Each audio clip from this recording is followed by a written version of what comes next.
এই হচ্ছে আমাদের রাস্তা, বৃষ্টি পড়লেই অবস্থা খারাপ। আসলে আমাদের পাড়াতে কোনো নেতা নেই, তাই রাস্তাঘাট ভালো নেই। যেসব পাড়াতে নেতা আছে রাস্তাঘাট ভালো আছে। তো চলো তোমাদেরকে শুরু থেকে বলি। বন্ধুরা, সকালে উঠে দেখি খুব বৃষ্টি হচ্ছে, চারপাশ যেন শুধু ভিজে যাচ্ছে বৃষ্টির শব্দে। যখন বৃষ্টি থামলো আমি ছাদের উপরে গেলাম। ওয়েদারটা তখন দারুণ লাগছিল, হালকা হাওয়া, একটু বৃষ্টি। এমন সকালে শুরুটা সত্যি আলাদা ফিল দেয়। সকালে ঘুম থেকে ওঠার পর এত পরিমাণে বৃষ্টি হচ্ছে যে বাইরে যেতেই পারছি না।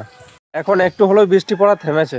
সকাল থেকে বৃষ্টি হওয়ার কারণে এত বিরক্ত লাগছিল। বন্ধুরা, ছাদ থেকে নেমে এলাম, ভাবলাম একটু বাইরে থেকে ঘুরে আসি। বাইরে বেরিয়ে চোখে পড়লো আমার বাইকটা বাইরে পড়ে আছে, পুরো ভিজে গেছে বৃষ্টিতে। ভেতরে রাখা হয়নি, বৃষ্টিতে ভেজা দেখে সত্যি কষ্ট লাগছিল, কিন্তু কিছু করার ছিল না। তারপরে বেরিয়ে পড়লাম বাইরের দিকে। আমাদের রাস্তা এতটাই খারাপ যে বৃষ্টি পড়লে চলাফেরা করা খুবই কষ্ট। আসলে আমাদের পাড়াতে কোনো নেতা নেই, তাই আমাদের রাস্তাঘাট ঠিক নেই। যেসব পাড়াতে নেতা আছে সেখানে রাস্তাঘাট ভালো আছে। তারা তো বছর একবার আসবে ভোট চাইতে, ওরা কি বুঝবে আমাদের অসুবিধা। এই হচ্ছে আমাদের গ্রামের অবস্থা। আর বন্ধুরা, টানা 3 দিন বৃষ্টি হওয়ার পর বাড়ির পাশে পুকুরটা অনেকটাই ভরে গেছে। পানি উপচে পড়েনি, তবে প্রায় কানায় কানায় ভরে। তারপরে একটু ঘোরাঘুরি করে বাড়ি ফিরছি। আর তোমাদের ওদিকেও কি 3 দিন ধরে বৃষ্টি হচ্ছে?